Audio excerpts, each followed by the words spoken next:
Буча. В тебе розстріляний батько стоїть на дорозі. В тебе помирає дитина. Яблонска. То были страшные крики. Не забуду никогда, наверное. Это было такой крик отчаяния.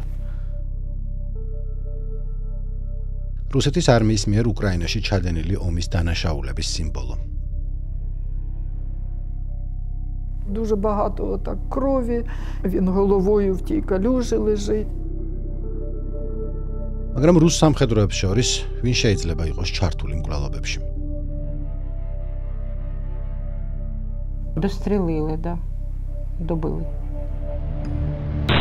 რადიო თავისუფლებამ შეაგროვა სათვალთვალო ვიდეოკამერების მიერ გადაღებული 10-ობით საათის ჩანაწერი. Стой, говорю, а не еще стой! სატელეფონო ჩანაწერები. Черти, დრონით გადაღებული კადრები. Точку, яку я показал, там раз, два, три, 4 одиницы. ჩვენ მოვიპოვეთ წვდომა საიდუმლო რუსულ დოკუმენტებზე. ჩვენ ამოვიცანით ასობით რუსი ჯარისკაცი, რომლებიც ბუჩაში მოქმედებდნენ. Мы пришли вас освобождать от бандеровцев. ჩვენ деталურად შევისწავლეთ მათი სოციალური медиის ანგარიშები. Один раз пішли гудки, потім вимкнули, потім знову. Потом вызывай! Пошли! Сейчас завтра пройдут! Мама, отойди в коридор, пожалуйста. და მივყევით მათ იაბლონსკის ცხოცვაჟლეტის დროს. Вперед, улицу потихоньку брать! რადიო თავისუფლებამ 2022 წლის მარტის 3 დღე აღადგინა იაბლონსკას ქუჩაზე. ყოველი წუთი. Ведуть простих людей, витягують з хати. 10 годин ранку. ეს იყო ბუჩაში მშვიდობიანი მოსახლეობის ხოცვის ყველაზე ინტენსიური პერიოდი. Это не люди, это грязь. ეს ყველაფერი ბუჩაში მცხოვრებთა მკვლელობაში სავარაუდო დამნაშავეების მოსაძებნად გავაკეთეთ. Вже кричить Саша, бо їй прострелили ручку. კადრები, რომლებიც ჯერ არავის უნახავს. Побежал собака. რადიო თავისუფლება გაამჟღავნებს რუსი ჯარისკაცების სახელებს, რომლებიც შეიძლება ჩართული იყვნენ ხოცვაჟლეტაში, იაბლონსკის ქუჩაზე, ბუჩაში. Вам, то есть, все равно, что у человека убили? Вам все равно? Мне все равно. ჩვენ წარმოგიდგენთ მკვლელობებში რუსეთის უმაღლესი სარდლობის მონაწილეობის მტკიცებულებებს.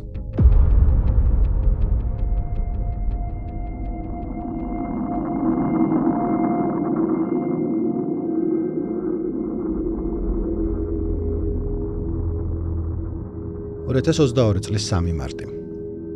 ბუჩაზე მეორე თავდასხმა იწყება. ქალაქში რუსული საჰაერო სადეზანტო ჯარები შედიან. ისინი რუსეთში ერთ-ერთ ყველაზე ქმედით დანაყოფად ითვლებიან. მოგვიანებით გეტყვით, საიდან არიან ისინი და რა სახის შენაერთია. მხოლოდ რამდენიმე დღის წინ რუსულმა ჯარებმა უკვე სცადეს ბუჩის აღება, მაგრამ დამარცხდნენ. მათი კოლონა მთლიანად განადგურდა. ბუჩის ერთ-ერთ ქუჩაზე ბევრი რუსი ჯარისკაცი მოკლეს. მაგრამ ამჯერად რუსი ჯარისკაცები ირჩევენ შეტევის სრულიად განსხვავებულ მიმართულებას. ახლა მათი მიზანია იაბლონსკის ქუჩის დაკავება. ეს ქალაქის ერთ-ერთი ყველაზე მნიშვნელოვანი სატრანსპორტო არტერიაა. ჭიდროდ დასახლებულ უბანში მდებარეობს. იაბლონსკის აღება რუსულ ჯარებს საშუალებას მისცემდა ბუჩისთვის ალყა შემოერტყათ. გაეხსნათ დამატებითი მიმართულება ირპინზე თავდასხმისთვის. და წარმატების შემთხვევაში კიევზე შეტევა განევითარებინათ. Черти,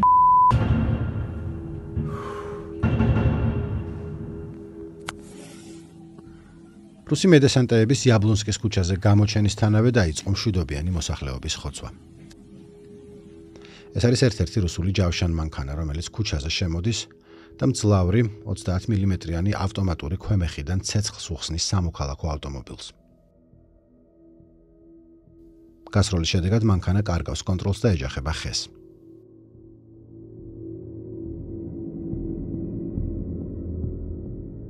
ადგილობრივი მკვიდრი 50 წლის ვოლოდიმირ რუჩკოვსკი მანქანაში მყისიერად მოკვდა.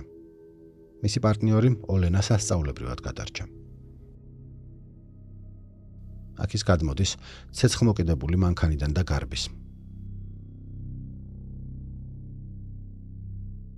ბუჩის ეს მცხოვრებნი ქალაქიდან ევაკუაციას ცდილობდნენ. წამყვანი რუსი მედესანტეები იაბლუნსკაზე წინ მიიწევენ. დანარჩენები ახლოს არიან დაბანაკებულნი, პატარა საცხოვრებელ უბან სკლოზავოდსკაში.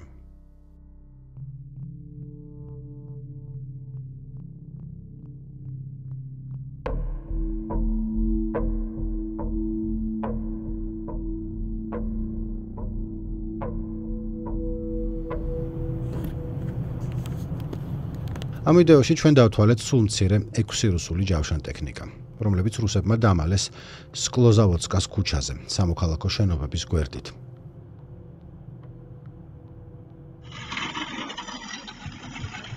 რუსმა სამხედროებმა ამ ტერიტორიაზე მაღაზიები გაძარცვეს, აქ ხედავთ როგორ მიაქვთ ნადავლი პირდაპირ ადგილობრივი გარაჟისკენ, სადაც მათი სამხედრო აღჭურვილობის ნაწილია განთავსებული.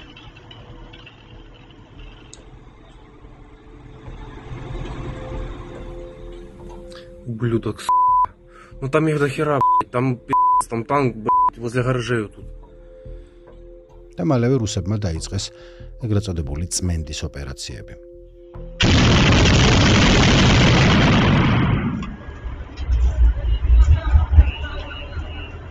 რუსი ჯარისკაცების სახლებში იჭრებიან, ატარებენ ჩხრეკას და იტაცებენ ადამიანებს, განსაკუთრებით მამაკაცებს. აქ ამ დროს ნათესავებმა კონტაქტი დაკარგეს 42 წლის ოლექსი ევდოკიმენკოსთან. ის ბოლოს ადგილობრივი გარაჟების კოოპერატივის ტერიტორიაზე ნახეს. Коли основне заходили росіяни, вони зайшли зі сторони Ворзеля лісу і якраз втрапились на гаражний кооператив, тобто вони його проходили. Десь до другої половини дня мама з ним комунікувала на зв'язку, телефонувала, ну тобто зв'язок був, він відповідав. Ну і все, після того він не повернувся. მალევე ვადიმმა, ოლექსი ევდოკიმენკოს ვაჟმა, Facebook-ის ჯგუფში ნახა, რომ ადგილობრივი მცხოვრების გარაჟი იწვოდა. ევდოკიმენკოს გაუშინარების დღეს გადაღებულ ვიდეოში ნათლად ჩანს ბევრი რუსი ჯარისკაცი, რომლებიც თავიანთი აღჭურვილობით გარაჟთან დგანან. კიდევ ბევრნი არიან. ოლექსი ევდოკიმენკოს ოჯახმა მიიღო შეტყობინება, რომ ის ტელეგრამზე დარეგისტრირდა. ისინი ძალიან შეშფოთდნენ. Батько ніколи не користувався ним, ну тобто він тільки придбав собі телефон і всі комунікації з телефоном він, пам'ятаю, просив мене. Тобто максимум, що він мог Viber, Telegram. І я все ж тримаю телефон на включеному, на чаті, в Телеграмі. Дивлюсь в сіті, вийшов, дивлюсь знову з'явився. Тобто виходив ненадовго, знаєте, як такими там. І десь приблизно о 9 годині вечора повідомлення переглядається і блокується. І видаляється чат. Ну, і таким чином ми зрозуміли уже, почали розуміти, що щось не то. Ой, уезжай! Уезжай, на! Уезжай туда!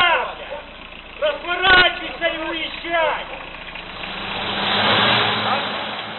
ვიდეოში ჩანან უკრაინელი ჯარისკაცები, მათი უმეტესობა მოხალისეა. ისინი იძულებულნი არიან დატოვონ იაბლუნსკის ტერიტორია ალყაში მოქცევის თავიდან ასაცილებლად. ისინი უკან დაიხევენ და დაიკავებენ უფრო ხელსაყრელ თავდაცვით პოზიციებს მეზობლად მდებარე ირპენში. თუმცა ნახევარ საათში აქ რუსი მედესანტეები გამოჩნდნენ.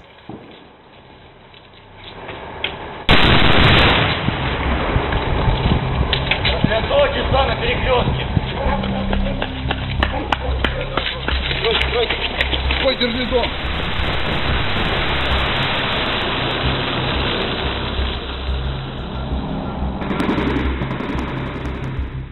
სამ მარტს სკლოზავოდსკის ქუჩიდან იაბლუნსკის ქუჩამდე წინსვლის შემდეგ რუსულმა ჯარებმა გადაწყვიტეს იმ დღეს წინ აღარ წასულიყვნენ. მათ თავიანთი შტაბ-ბინა ამ ოფისის შენობაში განათავსეს. რუსული საჰაერო სადესანტო ჯარების პირველი მანქანები ტერიტორიას იკავებენ. Стой, где стоит? Мы его на прицеле держим. Стой, говорю! На месте стой! Стой на месте! შტაბ-ბინის გარეთ საცვალთვალო კამერის დაფიქსირების შემდეგ რუსი სამხედროები მის განადგურებას ცდილობენ. თუმცა მათ ვერ შენიშნეს სხვა ახლომდებარე კამერები. შემდეგი 2 დღის განმავლობაში ეს კამერები ჩაიწერენ ვიდეოს და ხმას ოკუპირებული ბუჩის ერთ-ერთი ყველაზე მნიშვნელოვანი ადგილიდან. Ты, не попродвинешь, тёлочки шагают. Они раскидывают этих ПГ. Сигару выкурил, даже не дал попробовать. ამ დროს ამ კამერებმა ჩაწერა ორი ჯარისკაცი, რომლებიც განიხილავენ მათი მეთაურის ნებართვას მშვიდობიანი მოსახლეობის მოკვლის შესახებ. Самый ой, часа поднем, идем, блядь, этот, похуй, мирно, выпили все. Я вот эти мысли, как делать, убивать их, ну там он спрашивает. Я думаю, я ему მას ვინ შეიჭრა ბუჩაში? რადიო თავისუფლებამ აღმოაჩინა დოკუმენტების ასლები და რუსი ჯარისკაცების პირადი ნივთების ფოტოები, რომლებიც იაბლუნსკის ქუჩის შტაბ-ბინაში დატოვეს. ჩვენ გავაანალიზეთ ეს მასალები და ყველა ჯარისკაცის სახელი დავადგინეთ. ჩვენ აღმოვაჩინეთ, რომ ყველა მათგანი ერთ დანაყოფს მიეკუთვნებოდნენ. 234 სადესანტო საიერიშო პოლკი ბაზირებული რუსეთის ქალაქ ფსკოვში. მათ ფსკოვის მედესანტეებს უწოდებენ. Я тебе потом в Пскове, бля, увидишь мою черную поеду, тебе куплю его. ნიშნულოვანია. ფსკოვის მედესანტეების მიერ დატოვებულ ნივთებს შორის, ბუჩის ამ შენობაში, რომელსაც ისინი თავიანთ შტაბად იყენებდნენ, იყო მათი ერთ-ერთი მეთაურის სამუშაო კომპიუტერი. კომპიუტერი აჩვენებს მათ სამხედრო ნაწილს და განკუთვნილია მხოლოდ სამსახურებრივი გამოყენებისთვის. რადიო თავისუფლებამ მიიღო ამ კომპიუტერზე შენახული ფაილები. სამართალდამცავი ორგანოების წყაროებიდან, მათ შორის იყო უაღრესად მნიშვნელოვანი დოკუმენტი. ფსკოვში 234 სადესანტო საიერიშო პოლკის ჯარისკაცების სრული სია. ჩვენ ყურადღებით შევისწავლეთ სია, დავადასტურეთ მისი ავთენტიკურობა და შევქმნით ამ სიაში მყოფი ასობით სამხედრო პერსონალის დეტალური პროფილები. ჩვენ ასევე შევისწავლეთ მათი სოციალური მედია. იქ ვიპოვეთ მრავალი ფოტო, რომლებიც მათ ბუჩაში გადაიღეს. ფსკოვის მედესანტეები სკლოზავოდსკის რაიონში. ჩვენ ცოტა ხნის წინ ვახსენეთ ეს ტერიტორია და აქ იაბლუნსკისგან არც თუ ისე შორს მათ დაიკავეს საცხოვრებელი სახლი, სადაც იმ დროს ცხოვრობდნენ ბუჩის მშვიდობიანი მოქალაქეები. აქ ისინი ძარცვავენ. ფოტოებს იღებენ განადგურებული სამოქალაქო მანქანების ფონზე. ამ სიის მიღებისა და ანალიზის შემდეგ ჩვენ ვიცით ფსკოვის 234 სადესანტო საიერიშო პოლკის თითქმის ყველა ჯარისკაცი, რომლებიც მონაწილეობდნენ ბუჩის ოკუპაციაში.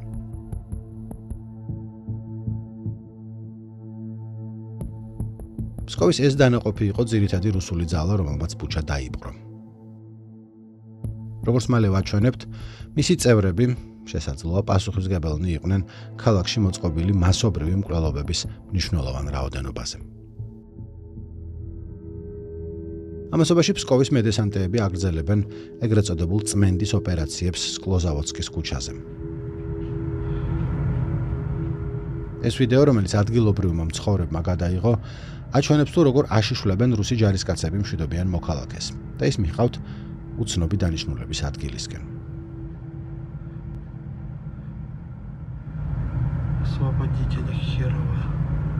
ამ დროს ოლექსი ევდოკიმენკოს ტელეფონის ნომერი მოულოდნელად ჩნდება მობილურ ქსელში. თუმცა მისი ოჯახი მისგან ზარს ვერ ასწროს იღებს. უკრაინის ერთ-ერთი სპეცსამსახურის წყაროების ცნობით, რუსეთში ზარები განხორციელდა ევდოკიმენკოს სიმბარათიდან. ეს ფსკოვის მედესანტეები იყვნენ. რადიო თავისუფლების გამოძიების თანახმად პირველი ზარი ეფრეიტორმა ვალენტინ ლაგოდამ განახორციელა. 234 სადესანტო საიერიშო პოლკის საზენიტო სარაკეტო ბატარეის მძღოლმა. ეს ხდება 3 მარტს, 17 საათსა და 40 წუთზე. იმ დროს, როდესაც ამ სიმბარათის მფლობელი ევდოკიმენკო გაუჩინარებულია. Один раз пішли гудки, потім вимкнули, потім знову. Тобто, розумієте, збивало те, що телефон з'являється в мережі. І що, можливо, він також виїхав, евакуювався, можливо, він щось, поки там. ეს ფოტო, რომელსაც რადიო თავისუფლება პირველად აქვეყნებს, ასახავს კვამლის სვეტს, რომელიც ამოდის გარაჟიდან სკლოზავოდსკის უბანში. ამ დროს შიგნით ხანძარი არ იყო, ბჟუტავდა. მაღალბა ტემპერატურამ შიგნით ჭიშკრის საღებავი დაწვა. ნაძარცვის საკვების მონარჩენები, ალკოჰოლი და გახარჯული რუსული საბრძოლო მასალის ნარჩენები ეყარა ირგვლივ.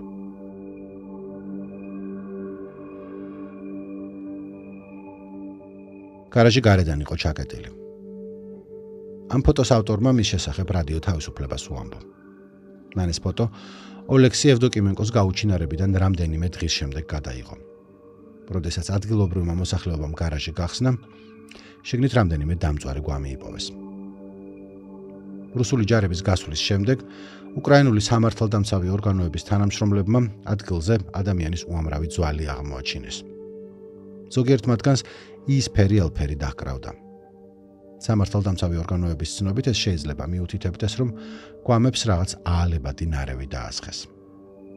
მათ ასევე შიგნით აღმოაჩინეს გამოყენებული ჭურვის მასრები. სკლოზავოცკის გარაჟში სულ მცირე 5 მშვიდობიანი მოქალაქე დაწვეს. ავტოფარეხის მფლობელი და ყოფილი ექიმი ვალენტინა პროტასი, უკრაინის არმიის ვეტერანი იური ხრიბონოსი, 2 უცნობი პირი და ვადიმ ევდოკიმენკოს მამა, ოლექსი.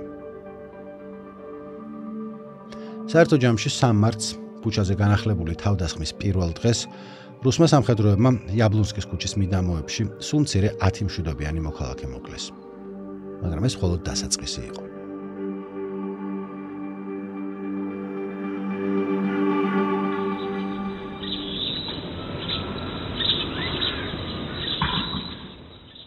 მარტი, დილა. ფსკოვის მედესანტეების შტაბ-ბინა, ისინი იაბლუნსკის ქუჩაზე უფრო ღრმად ინაცვლებენ.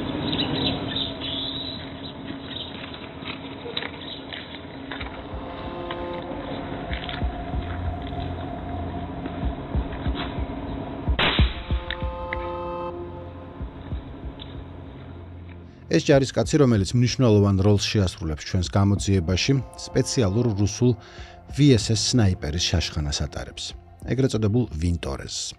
მისი ამოცნობა მარტივია, სპეციფიკური კონდახით და მაყუჩით. საბჭოთა კავშირის დროს ამ შაშხანისთვის შეიქმნა სპეციალური ვაზნა დაბალი ხმით სროლისთვის. მას ასევე აქვს სპეციალური კალიბრი, რაც აშკარად განასხვავებს მას სხვა რუსული ვაზნებისგან. ახლა მოდი უკეთ დავაკვირდეთ იარაღს. პერსონალის სიის მიხედვით, ფსკოვის პოლკში მხოლოდ სნაიპერები იყენებენ ამ ვინტორესს.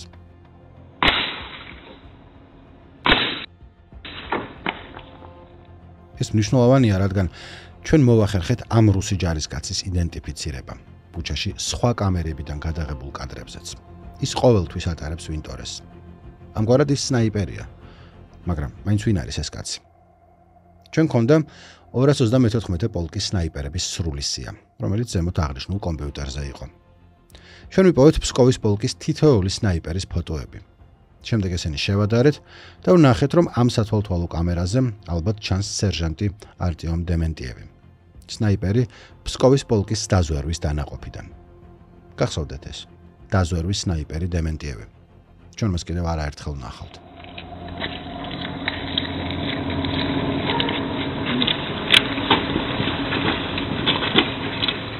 თითქმის მაშინვე, მას შემდეგ რაც დემენტიევის შტაბ-ბინასთან გამოჩნდა, ორმა სხვა რუსმა ჯარისკაცმა ადგილობრივი მკვიდრი იმავე ადგილას გადაიყვანეს. ის ნახევრად მოხრელია, ტანსართმლით მიათრევენ.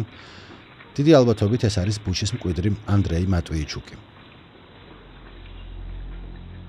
Це був невідмовний добряк.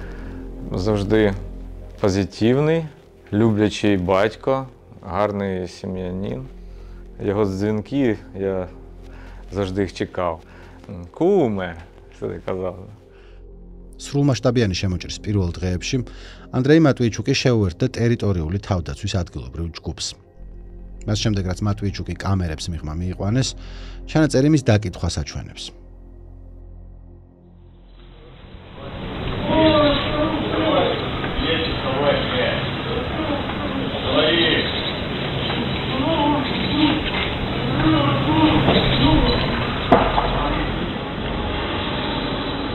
ამ დროს матвійчуკს მეგობარმა დაურეკა. ვიღაცამ აიღო ტელეფონი და ყვირილი გაისმა. Там подняли трубку, там был такой, я не знаю, как это описать, объяснить.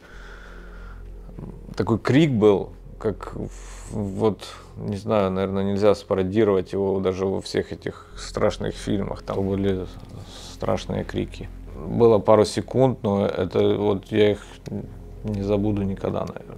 Это было такой крик отчаяния. Наверное, там человеку було дуже боляче. І після цього я йому написав в Вайбері: "Кума, ти де?" Прочитали і зовсім відключили той номер. Більше вже на той номер не можна було дозвонитися. Як ви думаєте, це Андрій брав слухавку чи? Ні, мені здається, ні. То брали окупанти трубку. რუსული ჯარების გაყვანის შემდეგ ანდრეი მატვიეჩუკი მოკლული იპოვეს. სწორედ აქ, რუსული შტაბის ეზოში. ფოტოზე ჩანს მისი სხეული, ხელები შეკრული აქვს. მოკლამდე მამაკაცი აწამეს, ორივე მუხლში ასროლეს. სამედიცინო ექსპერტიზის დასკვნების თანახმად, ბუჩის მკვიდრი თავის არეში მიყენებული ჭრილობის შედეგად გარდაიცვალა. სპეციფიკური ტყვიით, რომელსაც რუსული ვინტორეზის შაშხანაში იყენებენ. ანდრეი მატვიეჩუკი 38 წლის იყო. მას დარჩა ცოლი და პატარა ვაჟი. იმ დღეს მატვიეჩუკი იყო პირველი, ვინც აქ დახვრიტეს, რუსული შტაბ-ბინის ტერიტორიაზე, მაგრამ არა უკანასკნელი.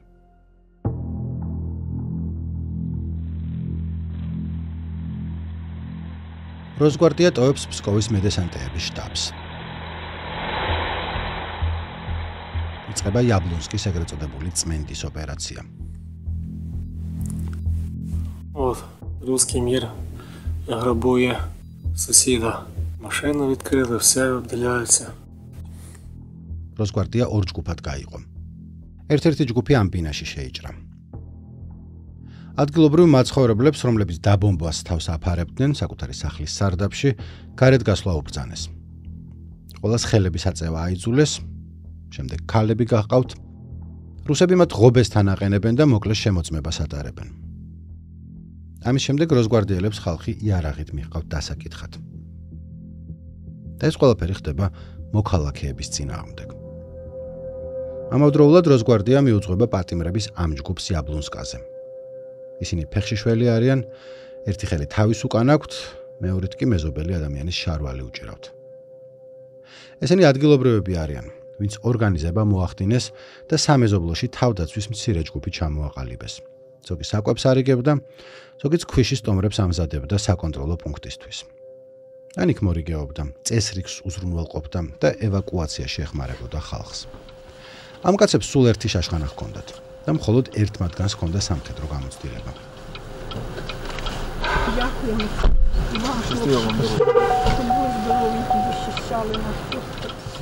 აქ შეგიძლიათ ნახოთ, როგორ მორიგეობდნენ ამ ჯგუფის მამაკაცები წინადღით საკონტროლო პუნქტზე და ხალხს ევაკუაციაში ეხმარებოდნენ. წასვლის დრო არ ჰქონდათ და ალყაში მოქცეულები ახლო მდებარე სახლში დაიმალნენ. მეორე დღეს მათ როსგვარდია აღმოაჩენს და ფსკოვის მედესანტეების შტაბ-ბინაში გადაიყვანს.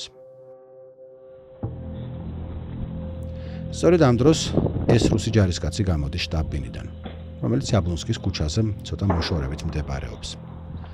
ის ხვდება დატყვევებული თავდაცვის ჯგუფის წევრებს. მის ხელში ვინტორეზი შევნიშნეთ, იგივე იშვიათი რუსული შაშხანა, რომლითაც აქაურ სათვალთვალო კამერებს ესროლეს. როგორც ვარაუდობთ, სნაიპერმა არტიომ დემენტიევმა. ამ ორი ვიდეოს შედარებისას ჩვენ შევნიშნეთ სახოების იდენტური განლაგება. ჩაფხუტზე დამაგრებული ლენტი და საერთო ჯამში ყველა ტაქტიკური ნიშნის ზუსტად იგივე ფორმა, იგივე აღჭურვილობა, ამდენ მსგავსებას ძნელად შეიძლება შემთხვევითი უწოდოთ.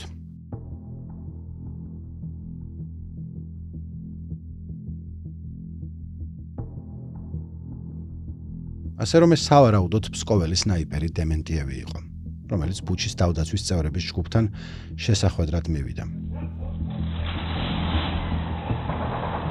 როდესაც პატიმრები შტაბ-ბინასთან ახლოს მიიყვანეს, ის ხელს ასწევს და რუს მცველებს აჩვენებს საით წაიყვანონ კაცები.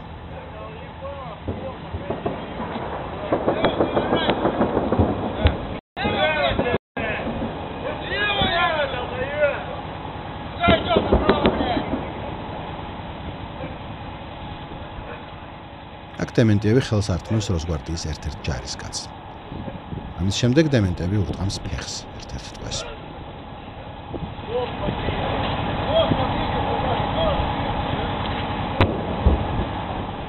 თავდაცვის ჯგუფის წევრები ღობესთან მიჰყავთ. დემენტიევი მათ მაშინვე მიჰყვება. დაიწყო დაკითხვა და ცემა. რუსები მაშინვე კლავენ თავდაცვის ჯგუფის წევრს ვიტალი კარპენკოს. Мне что-то налякати, підняли сразу останнього хлопця, що останній, то був Віталій Карпенко. І просто в упор його застряли. Він ще впав, і я ще бачу, як з нього кров йшла, і як він помер. Вони ще його дострелили, він ще рухався, і він ще його дострелив. Чи в око, чи в голову выстрелил. Вот ублюдки. Сейчас. Нет, их больше. Там у нас заложники. А я не знаю, уже, наверное, у нас заложники там лежат под забором. ჩვენ არ ვიცით იყო თუ არა ეს ფსკოვის დაზვერვის ოფიცერი დემენტიევი, ვინც თავდაცვის ჯგუფის წევრი კარპენკო მოკლა. ეს კადრები ადგილობრივმა მცხოვრებმა გადაიღო თავისი სახლის ფანჯრიდან. მასში შევნიშნეთ სამხედრო ოფიცერი, ვისშიც დემენტიევი ამოვიცანით. მას რაღაცას ეუბნებიან და პატიმრებსაც მისკენ უთითებენ. როგორც ჩანს, აქ უფროსი დემენტიევია.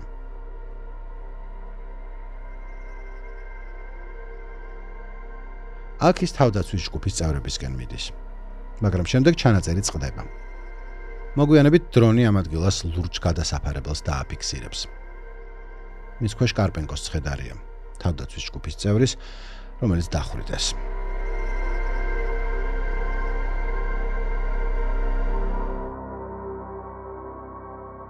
ამ დროს ბუჩაში სულ უფრო მეტი რუსული სამხედრო ტექნიკა შემოდის.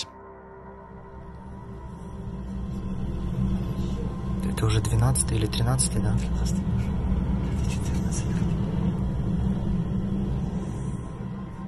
დამპყრობლები მძიმე არტილერიას ათავსებენ ბუჩის საცხოვრებელი სახლების ეზოებში, მჭიდროდ დასახლებულ სამოქალაქო შენობებს შორის. იქიდან ისინი ირპინს ესვრიან.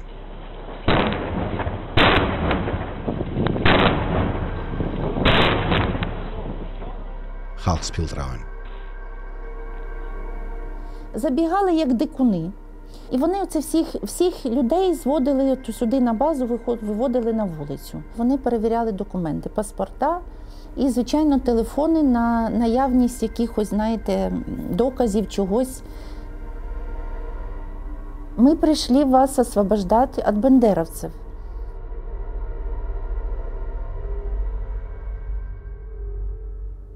Повиводили там і вагітна сусідка, така вже дівчина, ну вже на останніх, знаєте, термін. І там тьоть Зоя, та покійна, вже померла, вона теж така єлі з тою палочкою, тобто вивели з тою палочкою. Вони все ходили, шукали диверсантів.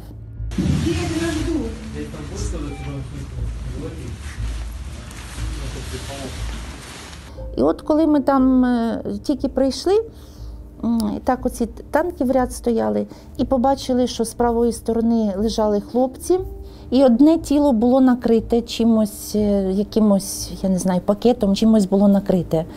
Ну, а хлопці так були зв'язані руки ззаду, вони були без навіть футболок, просто хто в джинсах, хто в спортивних. Отак вони якось такі, видно, що були побиті. Солдат ходив з тим автоматом і так періодично, наче отак, знаєте, отак так тикав. სამეთვალყურეო კამერაზე ჩანს ბუჩის თავდაცვის ჯგუფის წევრები, რომლებიც პირდაპირ რუსების შტაბ-ბინაში მიჰყავთ. Коли ми проходили поміж хлопців до от якихось командувачів, то він казав так: не смотрите на эту грязь, это все грязь, это не люди, это грязь. 4 მარტს შუა დღისას ბუჩის თავდაცვის ჯგუფის წევრები იმ შენობის ეზოში დახვრიტეს, სადაც ფსკოვის მედესანტეებმა შტაბ-ბინა მოაწყვეს. მოგვიანებით იქ 8 ადგილობრივი მამაკაცის გვამი იპოვეს.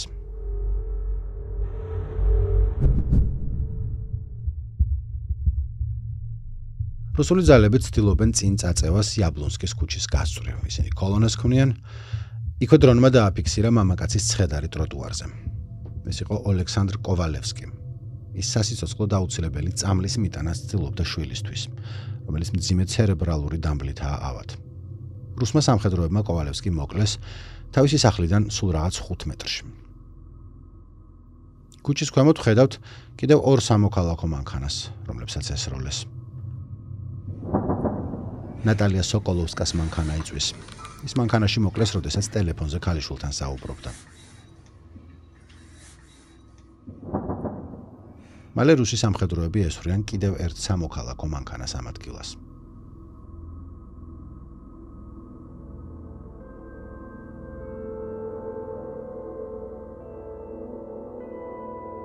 ივანა ხრაბოვლაკის ოჯახი მათ შორის იყო, ვინც იმ დღეს ევაკუაციას ცდილობდა.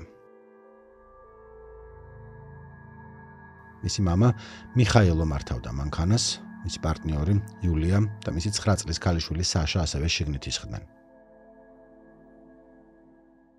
იმ დროს იაბლონსკის ქუჩა ბუჩიდან გასასვლელი რამდენიმე მარშრუტიდან ერთ-ერთი იყო. კომუნიკაციისა და ინფორმაციის ნაკლებობის და ზოგადი ქაოსის გამო ხრაბოვლაკებმა, ისევ როგორც ბევრმა სხვა მშვიდობიანმა მოქალაქემ, არ იცოდნენ, რომ რუსი ჯარისკაცები უკვე ამ ქუჩაზე იდგნენ. როგორც კი იაბლონსკაზე შეუხვიეს, მათ ძლიერი ცეცხლი გაუხსნეს. Я бачу просто, як виїжджає техніка, просто виїжджає, я не знаю, що це танк, не танк. Ніяких попереджень не було, просто в топу почали розстрілювати. Було чутно постріли, це все відбувалося. Це було так супер хаотично, бо вже як начебто скріплять звук коліс, бо вони типу простріляні. Вже кричить Саша, бо їй прострелили ручку. І в моменті машина просто врізається. Я пам'ятаю, що просто багато, типу, як такого диму, машина реве, тато вже був без тями, і я так розумію, що просто педаль газу була зажата. ეს არის ხრაბოვლაკის ოჯახის მანქანა, რომელიც სროლის შემდეგ იწვის. ივანას мама მიხაილო ამ მანქანაში დაიღუპა. Я до останнього не вірила, що він помер, бо він не міг померти. Тато взагалі у мене служив в Афганістані, тобто він пройшов війну. Для мене він, як, не знаю, супергерой, хто завгодно, але це людина, яка не могла померти. სათვალთვალო კამერის ამ ჩანაწერზე ჩანს ივანა ხრაბოვლაკი, რომელიც სროლის შემდეგ გაქცევას ცდილობს. მისი 9 წლის და საშა უკან მისდევს. ის მძიმედ არის დაჭრილი. Я чую, як тільки кричить Саша, і зупиняюсь, щоб її почекати, бо я розумію, що вона біжить за мною. І я вже помічаю, що у неї щось не так з ручкою, бо вона просто, сама по собі.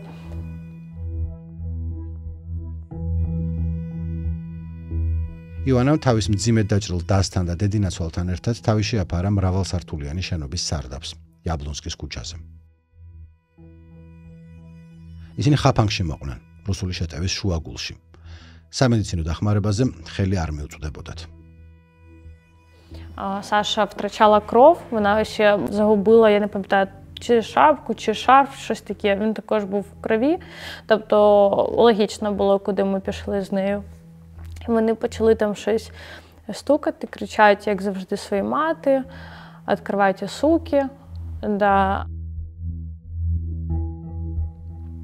Уже на другий день, коли ми там знаходились, у неї почалось, не знаю, як це правильно, гангрена.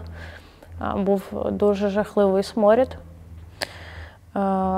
І, я розуміла, що у нас час вже переходить просто, на години. Ти в замкнутому просторі, ти не знаєш, що тобі зробити. В тебе помирає дитина. Вона без належної медичної допомоги. І просто реально помирає в тебе на руках. В тебе розстріляний батько стоїть на дорозі. Ти не можеш туди вийти. І взагалі ти не знаєш, чи виживеш ти, бо бої відбувалися постійно. ამასობაში ფსკოვის მედესანტეთა ჯგუფი იაბლუნსკის ქუჩის გასწვრივ წინ მიიწევს. რამდენიმე წუთში ისინი აღადგენენ კონტროლს ამ ტერიტორიაზე და მშვიდობიანი მოსახლეობის ხოცვა-ჟლეტა გაგრძელდება.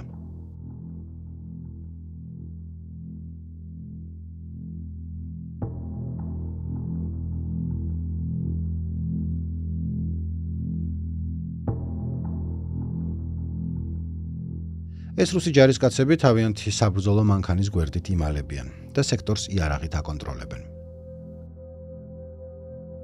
ამ მომენტში 70 წლის ადგილობრივი მცხოვრები ვოლოდიმირ რუბაილო მშვიდად გამოდის სახლიდან, მათ თვალწინ. რუბაილო ბუჩაში დაიბადა და ორი ქალიშვილი გაზარდა მეუღლესთან ერთად. პენსიაზე გასვლამდე წლების განმავლობაში მძღოლად მუშაობდა ადგილობრივ სატყეო კომპანიაში. რადიო თავისუფლება პირველად აჩვენებს ამ სათვალთვალო კამერებიდან გადაღებულ ვიდეო მასალას.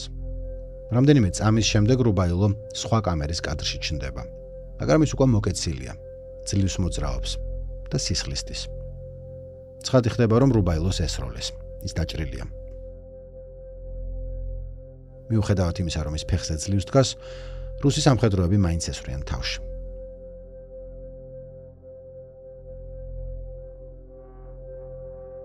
ვოლოდიმირ რუბაილო მიწაზე მკვდარი დაეცემა. ეთიკური მიზეზების გამო ეს მომენტი ნაჩვენები არ არის.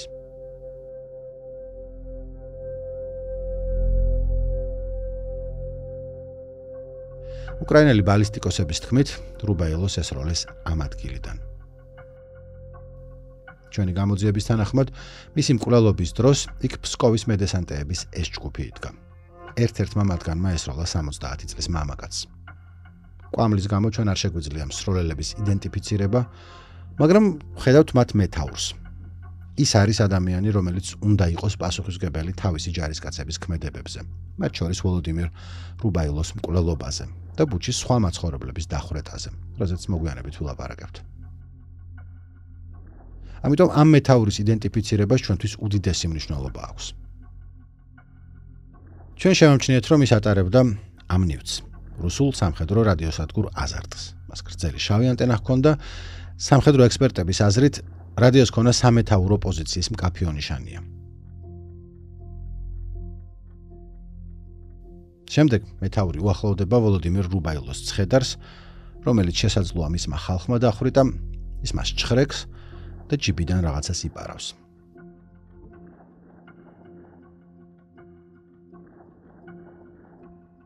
ამასობაში მისი ქვეშევრდომები მაღაზიას წარცვავენ. მოპარულ საქონელს თავენთ მანქანებში მიეზიდებიან.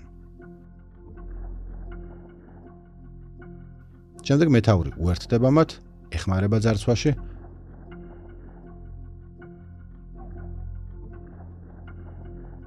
როდესაც ისინი კუთხეში უხვევენ, კიდევ ერთი კამერა ნათლად აფიქსირებს მეთაურის თავსაბურავს. ამ გამორჩეული შარფის წყალობით ჩვენ შევძელით მივყოლოდით მას და მის ხელქვეითებს სხვა სათვალთვალო კამერების მეშვეობით. ეს ერთი ნაბიჯით გვაახლოვებს მის იდენტიფიცირებასთან. ეს მნიშვნელოვანი მომენტია. მან კვლავ დაიწყო რადიოთი რაღაცის გადაცემა, მაგრამ შემდეგ მოულოდნელად გარბის. მისი ქვეშევრდომები იძულებულნი არიან გაჩერდნენ და დაელოდონ მას.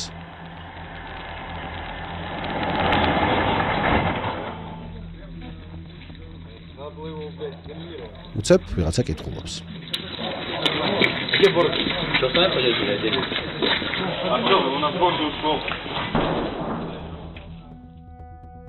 ჩვენ მივხვდით, რომ მეთაურს, რომელსაც ქუფია ჰქონდა, ბორზის ეძახდნენ. ფსკოვის 34 პოლკის სრული სიის განხილვის შემდეგ დავადგინეთ, რომ მხოლოდ ერთი სახელი წააგავდა ბორზის. ვლადიმირ ვლადიმირის ძე ბორზუნოვი, რომელსაც ასევე ეკავა სამეთაურო თანამდებობა.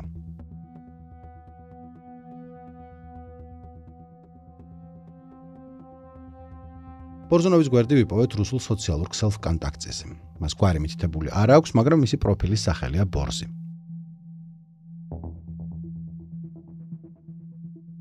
თავის მემუარებში, რომლებიც რუსეთში გამოიცა, სერჟანტი ბორზუნოვი, ასევე ცნობილი როგორც ბორზი, წერს, რომ ის წინა რიგში იმყოფებოდა, როდესაც უკრაინაში შევიდნენ. ბოლო რამ. როდესაც ბორზუნოვის ფოტო ვიპოვეთ და შევადარეთ მეთაურის ფოტოს, რომელშიც ის ქუფიას ატარებდა, საბოლოოდ დავრწმუნდით, რომ ეს ერთი და იგივე ადამიანია. დივიზიის 25 წლის მეთაური, ფსკოვის 234 პოლკის სერჟანტი ვლადიმირ ბორზუნოვი.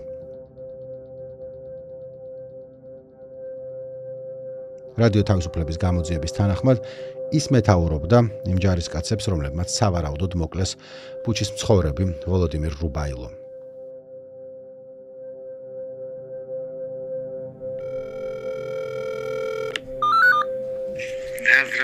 Здравствуйте, старший сержант Борзунов? Нет. А кто это? Сержант Борзунов. Вы еще сержант, понял. Сержант Борзунов, вы же были в Буче в марте 22 года. Допустим. რადიო თავისუფლებამ მოახერხა ვლადიმირ ბორზუნოვთან დაკავშირება, რომელმაც დაადასტურა, რომ ის იყო კაცი, რომელსაც ეკეთა ქუფია, თავსაბურავი, რომელიც უკრაინაში ცნობილია როგორც Арапатка. Это вы были тогда в черно-белом таком шарфе, Арафатка у нас называет его. Арафатка? Ну да. ბორზუნოვმა ჩვენთან დეტალური კომუნიკაცია დაიწყო. მისი ავატარი ტელეგრამზე ვლადიმირ პუტინია. სურათებს შორის კი რუსეთის გერბი აქვს. ჩვენი საუბარი დაახლოებით 10 წუთს გაგრძელდა. მან დაადასტურა მკვლელობის фактები. Кто-то из вашей группы выстрелил в мужчину, который выходил из-за этого здания, где была фора. Магазин этот. Помните? Ну, в этого не мои солдаты стреляли. А кто же тогда? Только ваши были там в тот момент? Нет, не только наши. У вас ошибочная информация. Не только мое отделение. Там были еще другие солдаты. Но вы же командовали этим отделением все же. Я своим командовал отделением, не которые еще присутствовали рядом со мной. Я им приказа не отдал. მიუხედავად იმისა, რომ ბორზუნოვმა უარყო მისი ხელქვეითების მონაწილეობა ვოლოდიმირ რუბაილოს მკვლელობაში, მან დაადასტურა, რომ ბუჩის მკვიდრი სამოქალაქო პირი რუსმა ჯარისკაცებმა მოკლეს. მას არ უთქვამს ზუსტად ვინ მოკლა სამოქალაქო პირი, თუმცა ეს არ ყოფილა მოქალაქეთა მკვლელობის ბოლო ეპიზოდი, რომელშიც სერჟანტი ბორზუნოვი და მისი ხელქვეითები მონაწილეობდნენ.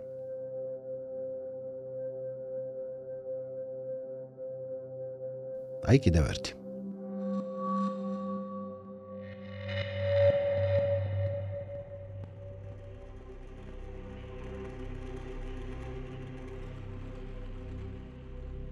სანამ ბუჩის მოკლული მცხოვრების ცხედარს მიუახლოვდებოდა, სერჟანტი ბორზუნოვი უბრძანებს თავის ჯგუფს დაიშალოს და საცხოვრებელ კორპუსს სხვადასხვა მხრიდან შემოუვარონ. ის თავის ორ ხელქვეითს ავალებს მარჯვნივ წავიდნენ. ამ დროს იქ მოკლეს დმიტრო კონოვალოვი, ბუჩის კიდევ ერთი მცხოვრები. ჩვენ ვიპოვეთ მოწმე, რომელმაც ნახა, როგორ ესროლეს კონოვალოვს. Він стояв обично там, спускатися в підвал, така приступка, і він там курив завжди, Діма. Ну він так же там стояв. І йшли росіяни, ці їх двоє йшло. Він стояв, а ці йшли. Щось вони йому сказали, і він їм. А потім в нього вистрілили. Він наче як до стінки, отак от, і потім з'їхав просто. Вони підійшли до нього, нахилилися, росіяни. До нього нахилилися. Подивились, потім ще один вистріл зробили і пішли. მას შემდეგაც კი, რაც რუსი სამხედროები დარწმუნდნენ, რომ საქმე ჰქონდათ უიარაღო მშვიდობიან მოქალაქესთან, მაინც განზრახ ესროლეს. მეტიც შემდეგ ბოლო მოუღეს.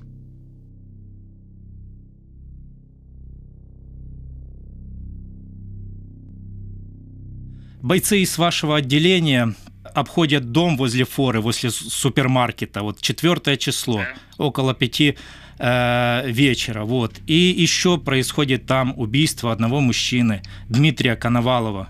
Вы же точно помните этот эпизод. Который из-за угла выбежал и напал на военнослужащего? У нас есть свидетели, что он не выбегал, он стоял. Нет, он напал на военнослужащего, военнослужащий в упор его, получается, расстрелил. Документы я у него лично сам проверял, был ли он военнослужащим, потому что он напал на военного. Ну, он же не был военнослужащим. Ну, не был, да, но он напал на военного. Ви не бачили, ну він же ж не кидався на них, да? Там Ні, вони просто ні, агресії ніякої не було, просто словами вони щось що вони там друг другу казали, знаєш, не будеш прослухатися і придивлятися. Подивились, потім ще один вистріл зробили і пішли. Дострілили його, так? Дострілили, так. Добили. Dmitro Konovalov 41 წლის იყო.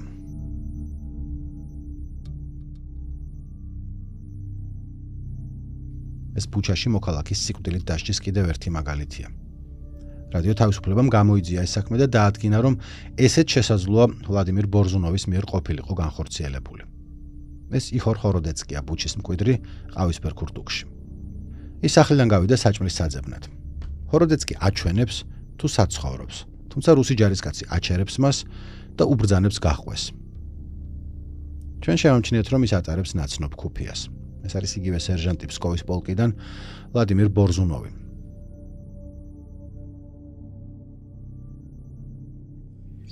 Да, этого заводил человека.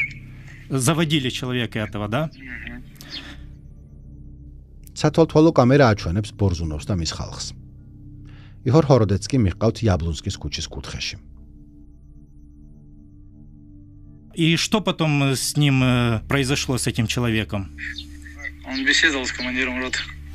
А куда же его отвели, к командиру роты, если вы так детально знаете? Там за угол, получается, 3-й дом. С командиром роты 5-й роты или 6-й? 5-й. 5-й. ცოტა ხნის შემდეგ, რაც ბორზუნოვმა და მისმა ხელქვეითებმა იხორ ხოროდეცკი იაბლუნსკის ქუჩის კუთხეში მიიყვანეს, დრონმა ამ ადგილას მკვდარი კაცი შენიშნა. და მის გვერდით ბევრი რუსული აღჭურვილობა. ხოროდეცკი 45 წლის იყო.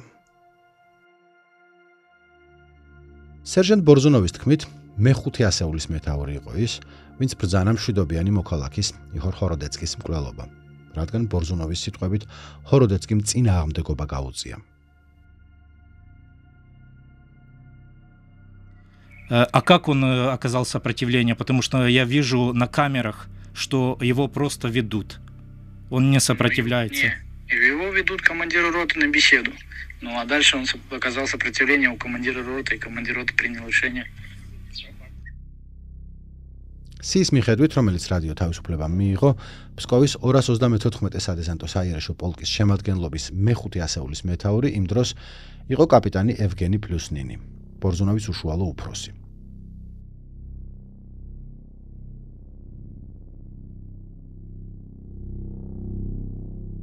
შესაბამისად, სავარაუდოდ მეხუთე ასეულის მეთაური პლუსნინი იყო ის, ვისაც შეეძლო მიეღო სამოქალაქო პირის იხორ ხოროდეცკის სიკვდილით დასჯის გადაწყვეტილება. ბორზუნოვმა არ უარყო რადიო თავისუფლებისთვის მიცემულ კომენტარში, რომ მან ეს ბრძანება შეასრულა. Подозрения на вас падают, Владимир Владимирович. Пускай падают, нет от этого что. Ну, вам то есть все равно, что у человека убили? Вам все равно? Мне все равно.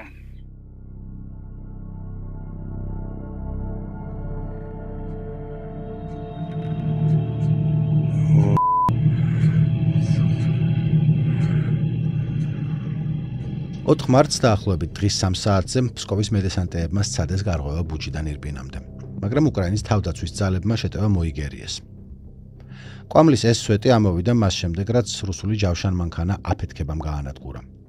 გადარჩენილი რუსი ჯარისკაცები მობრუნდნენ და უკან გაიქცნენ იაბლუნსკის ქუჩაზე, შტაბინისკენ.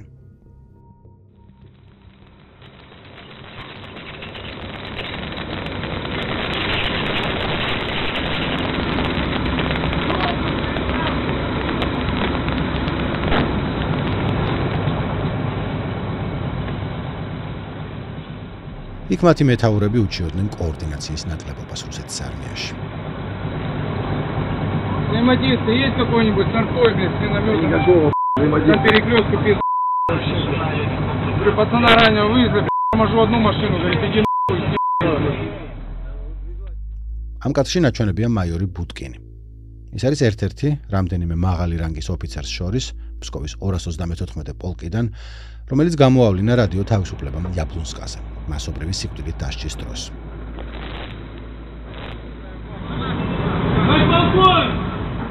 როგორც დავადგინეთ, ფსკოვის პოლკის ხელმძღვანელობა განლაგებული იყო იაბლონსკის ქუჩაზე მდებარე შტაბ-ბინასთან ახლოს. და ამ შენობის ეზოში ადგილობრივი თავდაცვის ძალების წარმომადგენლები უკვე მოკლულები იყვნენ, სიკვდილით დასაჯეს. Вагон вызывай! Пошли! Вагону! Сейчас залпы пройдут! Блядь, пойдем, лег! Расстава, ясно, прием. Начинаем прием. რადიო თავისუფლების მიერ მოპოვებული დოკუმენტების თანახმად, ფლაკონი პოდპოლკოვნიკ ჩერნენკოს კოდური სახელია. ასტრაკი პოდპოლკოვნიკ მანჩუროვის. აქ ის ბელარუსში, ეგრეთ წოდებულ წვრთნებზეა. რუსეთის მიერ უკრაინაში სრულმასშტაბიანი შეჭრის დაწყებამდე ერთი კვირით ადრე, 2022 წლის თებერვალში. Готовность 1 минута. Астра. Противодесантный резерв. ეს მანჩუროვი ასტრაა, რომელსაც პირადად ულოცავს ბელარუსის ლიდერი ალექსანდრ ლუკაშენკო. Если надо, будем работать. Ребят, спасибо. ლუკაშენკოს გვერდით დგას 234 ფსკოვის პოლკის მეთაური, ვიცე-პოლკოვნიკი არტიომ გოროდილოვი. ის ყველაზე მნიშვნელოვანი ადამიანია ამ რაზმში. მას მალევე გაჩვენებთ იაბლონსკის ქუჩაზე. გოროდილოვის კოდური სახელია ურანი. Я уран. Тянешь, сейчас темнеет, я уран. Я понял. რადიო თავისუფლება დაუკავშირდა მანჩუროვს, ანუ ასტრას და ჩერნენკოს, ანუ ფლაკონს.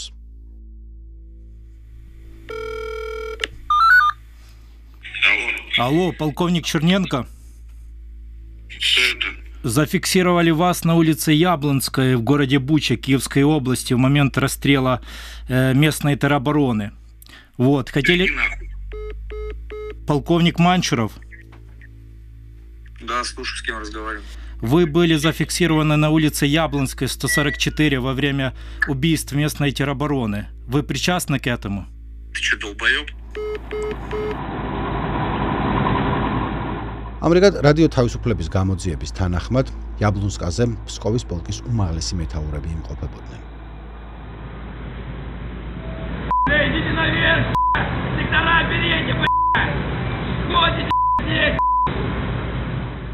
ფსკოვის მედესანტეების უმაღლესი ხელმძღვანელობა იაბლონსკაზე იყო ბაზირებული, მათ იცოდნენ ბუჩის ხოცვაშლეტაზე, რომელიც მათ თვალწინ მოხდა.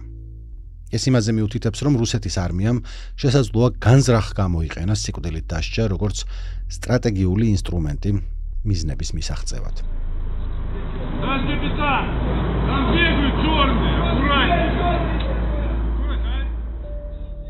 რუსული შეტევა ბუჩიდან ირპინამდე შეჩერდა. ფსკოვის მედესანტეები იმ დღეს აღარ შეუტევენ, მაგრამ გააგრძელებენ ეგრეთ წოდებულ წმენდის ოპერაციებს იაბლონსკაში. Вперед, улица, потихоньку, вперед, блядь! Чё вы там забили? Да. Вперед, улицу, потихоньку, брать! Пешком! То вже біля 5-ї години, вже воно десь, може, 4:30, може десь, може трошки раніше, затихло. І оце якийсь час уже була повна тиша.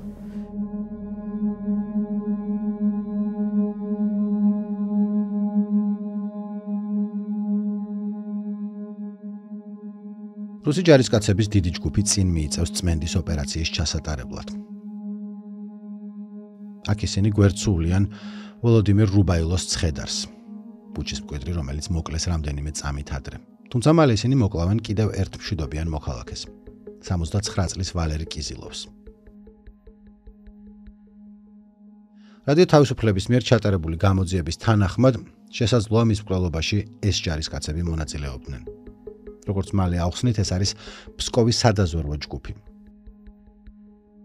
დაკარგული კომპიუტერიდან ამოღებულ დოკუმენტებს შორის იყო 234 ფსკოვის საჰაერო სადესანტო პოლკის სადაზვერვო ოცეულის სრული სია. ჩვენ ამ სიაში ყველა მათგანის ვინაობა დავადგინეთ, ვიპოვეთ თითოეული მათგანის ფოტო და შევადარეთ ისინი ამ ჯგუფს. თეორია დადასტურდა. ეს სავარაუდოდ რიგითი ვიქტორ მალცევია, დაზვერვის ოპერატორი. მას სნაიპერები მიჰყვებიან. ისინი ატარებენ ვინტორეზის ნაცნობ შაშხანას. როგორც ჩანს, ეს სნაიპერული დაზვერვის ოპერატიული თანამშრომელია, არტიომ დემენტიევი. თან ახლავს მისი კოლეგა კირილ კრიუჩკოვი. მათ უკან დგას დიდი ალბათობით მათი მეთაური, სადაზვერვო ოცეულის უფროსი, ლეიტენანტი არტიომ ტარეევი.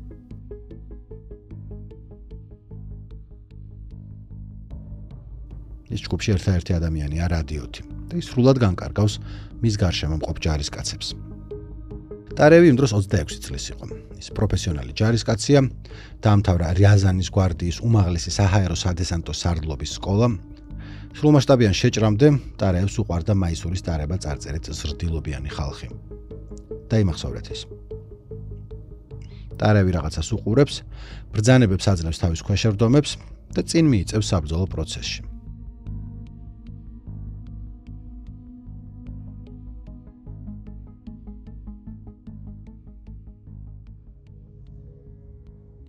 ამ დროს აქედან არც ისე შორს, როდესაც გამოჩნდა, რომ ბრძოლა ჩაცხრა, ბუჩის მკვიდრმა ვალერი კიზილოვმა გადაწყვიტა გამოსულიყო სამალავიდან. მას სურდა დარწმუნებულიყო, რომ მის სახლს ცეცხლი არ წაეკიდა. მას შემდეგ, რაც მან და მისმა მეუღლემ მთელი დღე სარდაფში გაატარეს. ლიუდმილა შიგნით დარჩა. მალევე მან რაღაც გაიგონა. Оце тиша ж уже така. І постріл. Ну, постріл та й постріл. Мало тих пострілів було. Цілий день, і прошлий день, і весь час, оце, от коли вже оце такий день, тих пострілів було багато. Але ж тут уже ж буквально пройшло, ну, мабуть, і 10 хвилин не пройшло. Як хтось уже ломиться в погреб і кричить: «Хто там є? Виходи!» Дивлюся, в пройомі цих дверей стоїть військовий. От, оце ж він так, і тут закритий, і каска, все це з автоматом. Повний фарш отак от стоїть, отакий. І, значить, я піднімаюся наверх. Хто там іще є? Я говорю, нікого немає. Я кажу, я була там, ми були вдвох із чоловіком. А де, кажу, мій чоловік? Бо він, кажу, ось недавно вийшов і не повертається. რადიო თავისუფლება პირველად აჩვენებს დრონით გადაღებულ ამ კადრებს.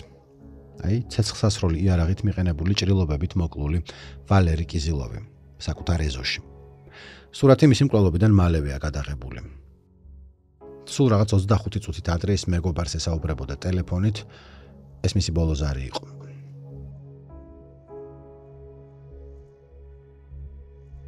$69 წლის მამაკაცის ცხედრის გვერდით ჩვენ ხედავთ რუსი ჯარისკაცების დიდ ჯგუფს. ერთ-ერთი მათგანი იარაღს სარდაფს უმიზნებს, სადაც ვალერი კიზილოვის ცოლი ლუდმილა იმყოფებოდა. Про чоловіка ж нічого не каже. Ладно, говорит, спуститесь вниз і не виходіть. Виходити нельзя. Оце він так закрив мене наче і пішов. І от немає нікого, немає, і тихо дуже.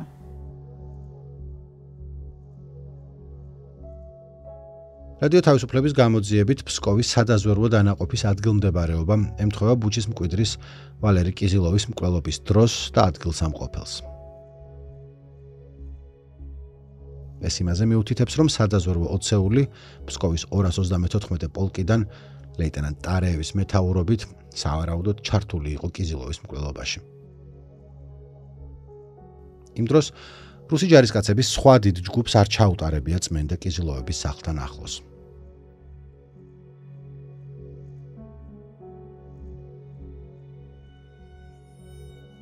როდესაც ბუჩაში საღამო დგებოდა, კიზილოების სახლიდან არც ისე შორს, რუსი ჯარისკაცები სუპერმარკეტს ძარცვავენ.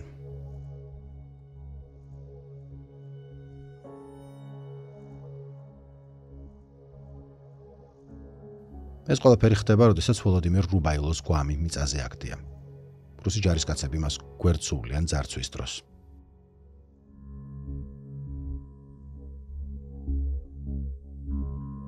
ლუდმილა კიზილოვა ბედავს სარდაფის დატოვებას, იმ დროს მან არ იცოდა, რა დაემართა მის ქმარს. Думки були інші, що вони от з такими вже намірами так вбивають людей, Ще навіть в голові не вкладалося таке. Вже й стемніло на дворі. Темно, ніде, ні вогнику, ні голосу, ні звуку ніякого, ні стріляли вже, ніхто не ходив, не балакав, ніде нічогісінько. І я сама оце, серед цього темряви, оце всього, я вже й той постріл згадала. Я вже тут таке в голові переверталося. Спустилася я вниз. У мене ліхтарик там був. Я взяла той ліхтарик і думаю, ну раз тихо, піду зараз на свій страх і ризик, уже піду його шукати Валеру. Пішла далі і під вікнами своїми ж я пригиналася, отак, думаю, може вони в хаті десь. Я так пригнулася і так повзком, отак іду, поки я не побачила його тіло.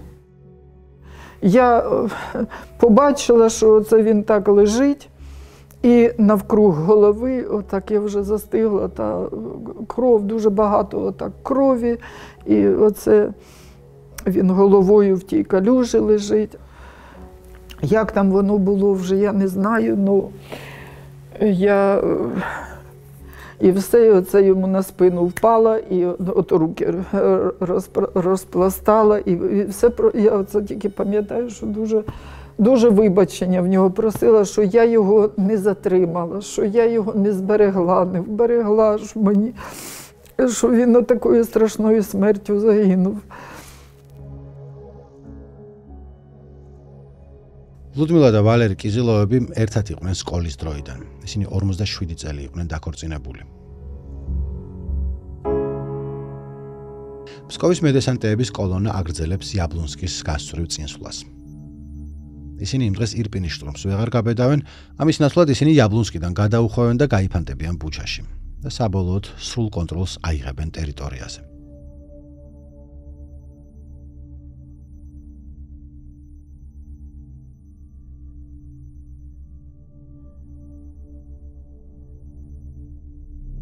როდესაც კოლონამ გაიარა, იაბლონსკის ქუჩაზე ერთ-ერთმა კამერამ დააფიქსირა რუსი ჯარისკაცების ეს ჯგუფი. ისინი აშკარად გამოყოფილი იყვნენ ყველასგან, თავდაჯერებულად მიიწევდნენ წინ, უკან მდგომ ჯარისკაცს რადიო უჭირავს და წინა ხაზზე მყოფი ჯარისკაცი მჭიდროდ იცავს ცენტრში მდგომ პირს. რადიო თავისუფლების გამოძიების თანახმად, ეს ადამიანი სავარაუდოდ ყველაზე მაღალი რანგის ფიგურაა 234 ფსკოვის პოლკიდან, მისი მეთაური. ვიცე-პოლკოვნიკი არტიომ გოროდილოვი. ჩვენმა წყაროებმა უსაფრთხოების ძალებში ეს ფოტო ერთ-ერთ დატყვევებულ ფსკოვის მედესანტეს აჩვენეს, მან დაადასტურა, რომ ეს იყო გოროდილოვი.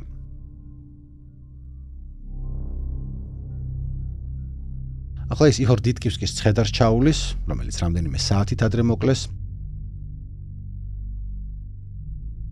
შემდეგ იმ ადგილას გადადის, სადაც ლეიტენანტ ტარეევის სადაზორო ჯგუფმა ჯავშან ტექნიკა განალაგა. როგორც კი დაინახავენ ვიცე-პოლკოვნიკს, მაშინვე მისკენ მირბიან და შემდეგ იწყებენ მისთვის რაღაცის ჩვენებას. ფსკოვის პოლკის მეთაური შემდეგ პირდაპირ მიყავთ იქ, სადაც იაბლონსკის ქუჩის იმ ნაწილის დანახვა შეიძლებოდა, სადაც ცოტა ხნის წინ მშვიდობიან მოსახლეობას ესროლეს.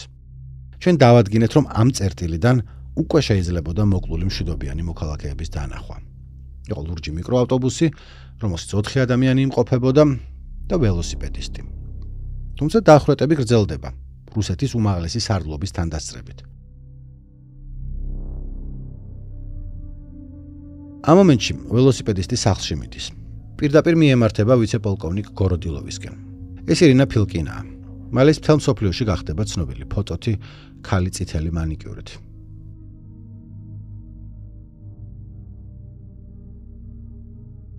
ფილკინა ძირს ჩამოდის და ველოსიპედი ხელით მიხავს. ის იაბლონსკის ქუჩაზე უხვევს და რუსული ჯავშან ტექნიკა ცეცხლს უხსნის.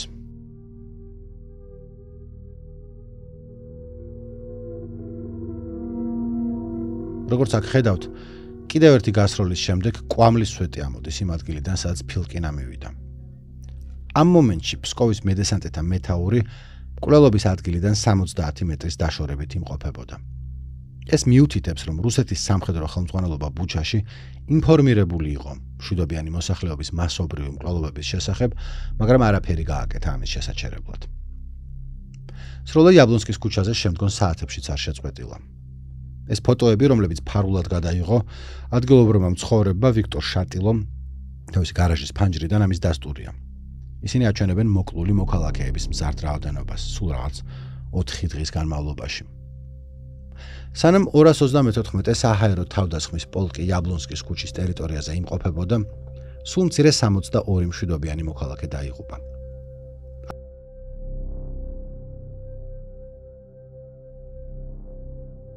ამის დამადასტურებელ მტკიცებულებათა შორისაა მონაცემები ბუჩის საქალაქო საბჭოს საარქივო განყოფილებიდან, რომელიც რადიო თავისუფლებამ გადაამოწმა.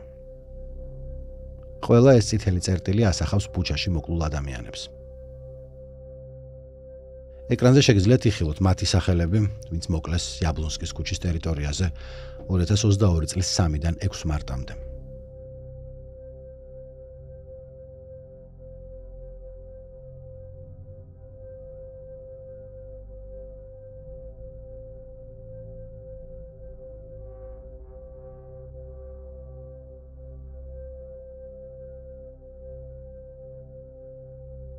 ეს იყო ერთ-ერთი პერიოდი, რომლის დროსაც მშვიდობიან მოსახლეობას ყველაზე ინტენსიურად ხვრედნენ ბუჩაში. შემდგომ კვირებში, სანამ რუსული არმია სრულ კონტროლს ამყარებდა ბუჩაზე, მშვიდობიანი მოსახლეობის მასობრივი მკვლელობები გაგრძელდა. რუსულმა არმიამ მკაცრი საოკუპაციო რეჟიმი დააწესა ქალაქში. კომენდანტის საათი გამოაცხადა და ადამიანებს სახლებიდან გამოსვლა აუკრძალა. აგრძელებდა წმენდის ოპერაციებს. ბუჩის მშვიდობიანი მოსახლეობა დააკავეს, აწამეს, გააუპატიურეს და დახვრიტეს. ეს მკვლელობები რუსეთის არმიამ ჩაიდინა არა მხოლოდ იაბლონსკის ტერიტორიაზე, არამედ მთელ ბუჩაში და მიმდებარე ტერიტორიაზე.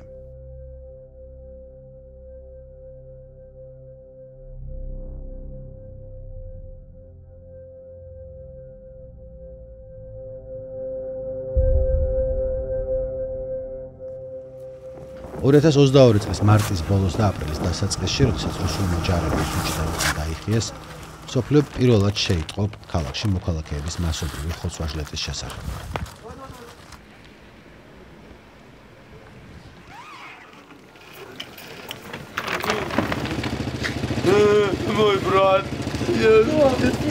ბუჩის მცხოვრებნი, რომლებიც იყვნენ ნაწამები და დახვრეტილები, кучапში იპოვეს. Сволочі, щоб вони в пеклі горіли, тварі, Боже, Господи. Тқеებში. А ото обмотано, що, це ж вони, да? Да, да. Валя обмотана, а це Коля, наверное. Масобрив саплавებში. Постріл в голову. Один, все. Საკუთარ სახლებში. Щелчок, і Льоня вже лежить. Пускай менше п'є. Та სხვა ადამიანების სარდაფებში. Він пішов винести просто мусор, і його розстріляли. А я через 7 днів його знайшла. Та гаражებში. Დაცხილულ მანქანებში. Це мій син. 51 рік йому. Ручковський Володимир Григорович. Та საწამებელ კამერებში. Связані руки.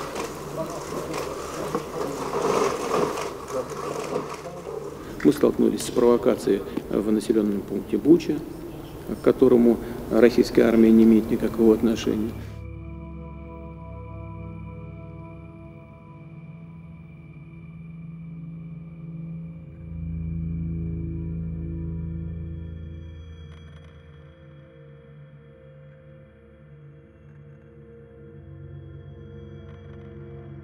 ამ გამოძიების ფარგლებში რადიო თავისუფლებამ დეტალურად შეისწავლა იაბლონსკის ქუჩაზე 6 დახვრეტის გარემოებები და წარმოადგინა მტკიცებულებები, რომლებიც მიუთითებს ბუჩის მცხოვრებთა მკვლელობაში კონკრეტული რუსი სამხედრო მოსამსახურეების შესაძლო მონაწილეობაზე. ჩვენი გამოძიების თანახმად ეს რუსი ჯარისკაცები ეკუთვნოდნენ ქალაქ ფსკოვში ბაზირებულ 234 საჰაერო სადესანტო პოლკს. ჩვენ ასევე აღწერეთ ამ დანაყოფის უფროსი მეთაურების ყოფნა ბუჩაში, იაბლონსკის ხოცვა-ჟლეტის დროს. მკვლელობები არავის შეუჩერებია. მკვლელობები გრძელდებოდა ოკუპაციის მთელი პერიოდის განმავლობაში. ეს შეიძლება იყოს მტკიცებულება, რომ რუსეთის არმიამ გამიზნულად გამოიყენა მოქალაქეების დახვრეტა, როგორც ინსტრუმენტი თავისი მიზნების მისაღწევად.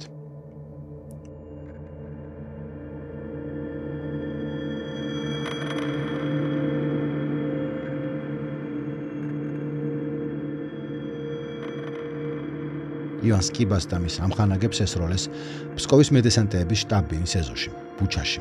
თუმცა სასწაულებრივად გადარჩა.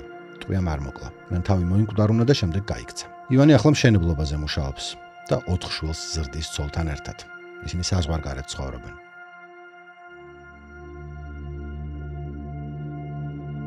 ალექსანდრა ფილიპჩუკი მძიმე ტრავმას გადაურჩა, მაგრამ ექიმები იძულებულნი გახდნენ მისთვის ხელის ამპუტაცია ჩაეტარებინათ. 2022 წლის შემოდგომაზე საშას ბიონიკური პროთეზი მოარგეს უცხოელმა სპეციალისტებმა. ის ახლა საზღვარგარეთ ცხოვრობს დედასთან ერთად.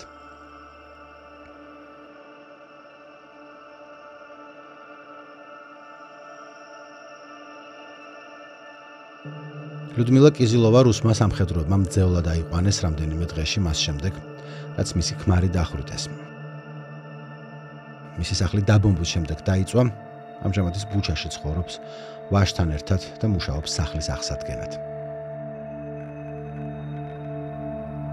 ბუჩის დატოვების შემდეგ მალევე ვლადიმირ ბორზუნოვი ხელმძღვანელობდა ერთ-ერთ სადაზვერვო დანაყოფს ფსკოვის 234 პოლკში.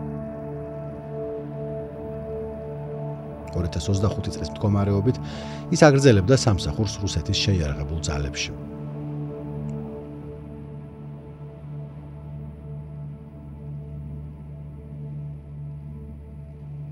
(2024 წლის ზაფხულის მდგომარეობით არტიომ დემენტიევი აგრძელებდა სამსახურს 234 პოლკში.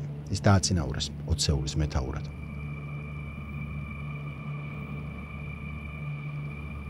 ასევე დააწინაურეს არტიომ ტარეევი. ის 234 პოლკის 100-ეულის მეთაურად დაინიშნა. 2023 წლის დეკემბერში მას მიენიჭა ორდენი სიმამაცისთვის. რუსეთში ის გაიცემა მამაცური და გადამწყვეტი ქმედებებისთვის, რომლებიც სამხედრო მოვალეობის შესრულებისას განხორციელდა. 2024 წლის დეკემბერში უკრაინის ეროვნული პოლიციის მთავარმა საგამოძიებო დეპარტამენტმა აცნობა არტიომ ტარეევს, რომ ის ეჭვმიტანილია 2022 წლის 5 მარტიდან 9 მარტამდე პერიოდში მშვიდობიანი მოსახლეობის მკვლელობის ბრძანების გაცემაში. უკრაინის ხელისუფლების ცნობით, მისმა დანაყოფმა 16 ადამიანი დახვრიტა იაბლონსკის ქუჩაზე. არტიომ გოროდილოვი დააწინაურეს და ის პოლკოვნიკი გახდა 2022 წლის აპრილში, მალევე მას შემდეგ, რაც მისმა დანაყოფმა ბუჩა დატოვა. გოროდილოვი რუსეთის ფედერალურმა უსაფრთხოების სამსახურმა დააკავა 2024 წლის ივლისში ფართომასშტაბიან თაღლითობაში მონაწილეობის ეჭვის საფუძველზე. არტიომ დემენტიევი, ვალენტინ ლაგოდა, არტიომ ტარეევი და ევგენი პლუსნინი არ პასუხობენ რადიო თავისუფლების თხოვნას კომენტართან დაკავშირებით. რუსული ოკუპაციის დროს ბუჩაში სულ 554 ადამიანი დაიღუპა. 43 ცხედარი ამოცნობილი არ არის. ბუჩის 38 მშვიდობიანი მოქალაქე კვლავ დაკარგულად ითვლება. სულ მცირე 33 კაცი ჯერ კიდევ ტყვეობაშია, დაკავებული მშვიდობიანი მოქალაქეებიდან ერთ-ერთი გარდაიცვალა რუსეთის ტყვეობაში. ეროვნული პოლიცია, დაზვერვა და უკრაინის სხვა სამართალდამცავი ორგანოები განაგრძობენ გარემოებების გამოძიებას და ადგენენ ბუჩასა და მის შემოგარენში მომხდარ მასობრივ ხოცვა-ჟლეტაში მონაწილე პირებს.